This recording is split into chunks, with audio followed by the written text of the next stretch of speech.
नमस्कार, राजस्थान समाचार में आपका स्वागत है। पेश है राजस्थान की खास खबरें।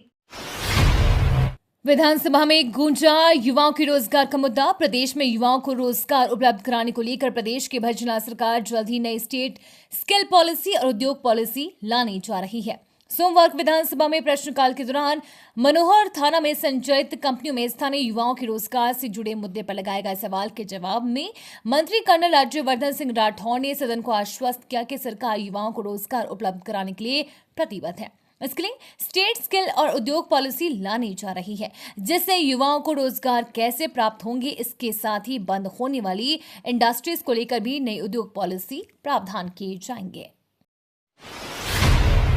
नाबालिगों को वाहन देना पड़ेगा भारी। अब नाबालिग बच्चों को चलाने के लिए वाहन देना अभिभावकों पर भारी पड़ेगा। प्रदेश में सड़क दुर्घटनाओं में कमी लाने के उद्देश्य से परिवहन एवं सड़क सुरक्षा विभाग ने कवायद शुरू की है। परिवहन विभाग ने सभी जिलों के कलेक्टर और पुलिस अधीक्षकों को पत्र लिखकर कार्रवाई के लिए कहा है। प्रदेश भर में नाबालिग बच्चों के वाहन चलाने पर अब उनके परिजनों पर भी कानूनी कार्रवाई होगी। इतना ही नहीं, नाबालिग बच्चों को वाहन चलाने की अनुमति देने, चलवाने या प्रेरित करने पर उनके अभिभावकों पर 3 साल तक की सजा हो सकती है। साथ ही 25,000 रुपए का जुर्माना भी लगाया जाएगा। बच्चों को स्कूल भेजते ही बजने लगे पेरेंट्स के फोन। राजस्थान में भारी बारिश का कहर देखने को मिल रहा है। यहां लगातार हो रही बरसात के बीच मौसम विभाग ने बड़ा अपडेट दिया है। मौसम विभाग के मुताबिक आने वाले 2 दिनों में प्रदेश में भारी बारिश होने के साथ ही ओलावृष्टि की संभावना जताई गई है। इसके बाद तुरंत प्रशासन ने जिला स्तर पर स्कूलों की छुट्टी कर दी है। इस दौरान राजस्थान के 4 जिलों अजमेर, बाड़मेर, बालोतरा और टोंक जिले में छुट्टी घोषित की गई है। राजस्थान में जनता को फिर लगेगा बिजली का तगड़ा झटका। राजस्थान के उपभोक्ता पहले से ही देश भर में सबसे महंगी बिजली खरीद रहे हैं। अब एक बार फिर से राजस्थान में जल्द बिजली की दरें और बढ़ेंगी। राजस्थान के ऊर्जा राज्य मंत्री हीरालाल नागर ने कल इसके संकेत दे दिए। नागर ने कहा कि पिछली कांग्रेस सरकार के कुप्रबंधन के चलते बिजली उत्पादन की लागत बढ़ गई है। इसका बोझ भी आम उपभोक्ता पर ही पड़ने वाला है। नागर ने कहा कि लेकिन इसके लिए वर्तमान बीजेपी सरकार नहीं बल्कि पिछली कांग्रेस पूरी तरह से जिम्मेदार है। राजस्थान विधानसभा में एमएलए मार्शलों में खूब धक्का मुक्की। राजस्थान विधानसभा में सोमवार को जबरदस्त हंगामा हुआ। यहां कांग्रेस विधायक और मार्शलों के बीच जमकर धक्का मुक्की हुई, जिसमें महिला विधायकों, मार्शल समेत कई घायल हो गए हैं। बताया जा रहा है कि कांग्रेस विधायक हरिमोहन शर्मा धक्का मुक्की में गिर गए थे और वहीं अनीता जाटव की चूड़ियां टूट गई, जिससे उनके हाथों पर चोट आई है। दरअसल बजट सत्र की शेष कार्यवाही से कांग्रेस विधायक मुकेश भाकर को सस्पेंड कर दिया गया है। विधानसभा में हंगामे स्पीकर वासुदेव देवनानी की तरफ गलत इशारे करने के आरोप में ये एक्शन लिया गया है। 1014 असिस्टेंट इंजीनियर और 43 सहायक सांख्यिकी अधिकारी की निकली भर्ती। राजस्थान में सरकारी नौकरियों की बाट जोह रहे युवाओं के लिए खुशखबरी है। राजस्थान लोक सेवा आयोग ने 1000 से अधिक रिक्त पदों पर भर्ती निकाली है। आयोग ने असिस्टेंट इंजीनियर और सहायक सांख्यिकी अधिकारी की भर्ती का नोटिफिकेशन जारी कर दिया है। इसमें असिस्टेंट इंजीनियर की 1014 और सांख्यिकी अधिकारी की 43 वैकेंसी है। आयोग की ओर से जारी भर्ती नोटिफिकेशन के अनुसार civil, mechanical, electrical assistant engineer भर्ती के आवेदन 14 अगस्त से 12 सितंबर तक किया जा सकेगा, जबकि आर्थिक एवं सांख्यिकी विभाग में सहायक सांख्यिकी अधिकारी भर्ती के लिए आवेदन 12 अगस्त से 10 सितंबर तक होगा। आवेदन राजस्थान लोक सेवा आयोग की वेबसाइट rpsc.rajasthan.government.in पर जाकर करना है। अग्निवीर के शहीद होने पर राजस्थान में कारगिल पैकेज मिलेगा। राजस्थान ने अग्निवीर को लेकर अहम घोषणा की है। प्रदेश में अब अग्निवीर के शहीद होने पर राजस्थान में कारगिल पैकेज मिलेगा। राजस्थान सरकार ने विधानसभा में ये जानकारी दी है। नेता प्रतिपक्ष टीकाराम जूली ने शहीद अग्निवीरों को राज्य सरकार की तरफ से पैकेज देने के बारे में सवाल पूछा। इसके जवाब में ये जानकारी दी गई। विधानसभा में नेता प्रतिपक्ष टीकाराम जूली ने अग्निवीरों को शहीद का दर्जा देने का मुद्दा उठाया।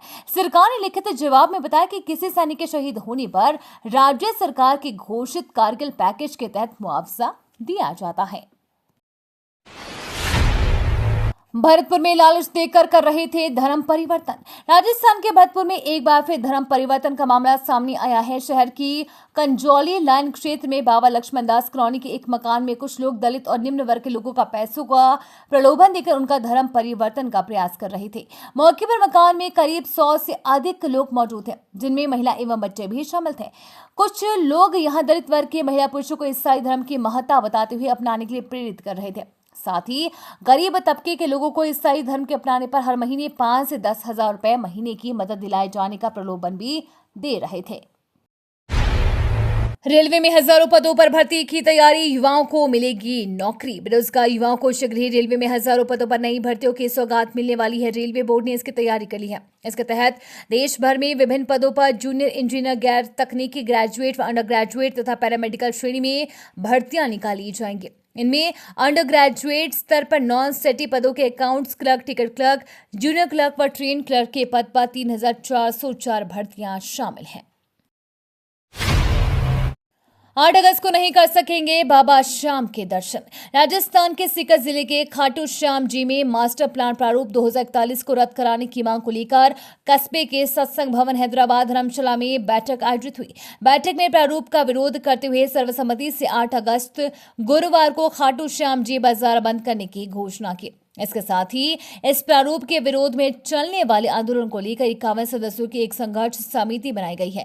बैठक में भाजपा नेता पवन पुजारी ने कहा कि इस प्लान से खाटू धाम उजड़ जाएगा, इसलिए इसको खारिज कराने के लिए एकजुट होकर संघर्ष करने की आवश्यकता है। सभी कंधे से कंधा मिलाकर इस संकट की घड़ी में रूपरेखा तैयार करके इसको निरस्त करने की मांग करनी है।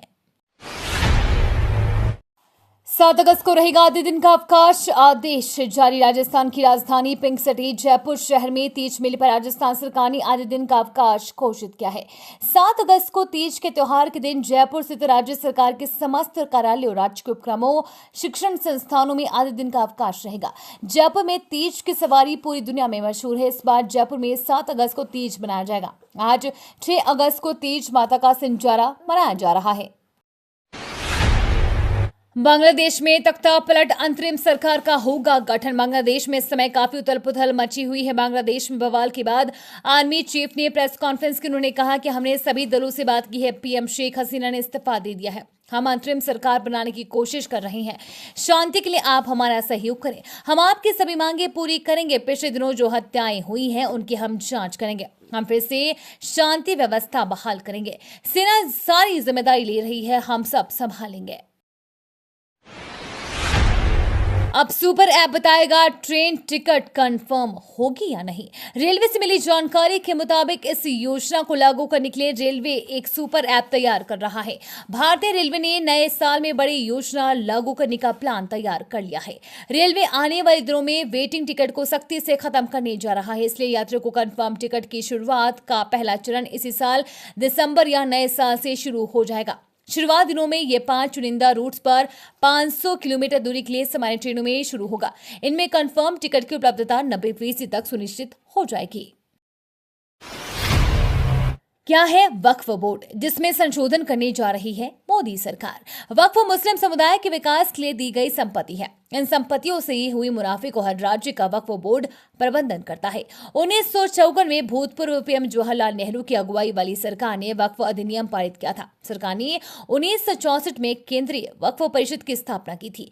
साल 1955 में सभी राज्य और केंद्र शासित प्रदेशों में वक्फ बोर्ड के गठन की अनुमति देने के लिए कानून में संशोधन किया गया।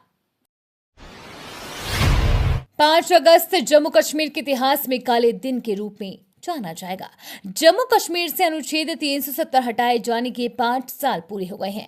5 अगस्त 2019 को केंद्र सरकार ने जम्मू कश्मीर का विशेष राज्य का दर्जा छीनते हुए अनुच्छेद 370 को रद्द कर दिया था। इसके 5 साल पूरे होने पर जम्मू कश्मीर के पूर्व मुख्यमंत्री महबूबा मुफ्ती ने कहा, 5 अगस्त 2019 न सिर्फ जम्मू कश्मीर के इतिहास में काले दिन के रूप में बल्कि भारतीय लोकतंत्र के इतिहास में एक धब्बे के रूप में जाना जाएगा।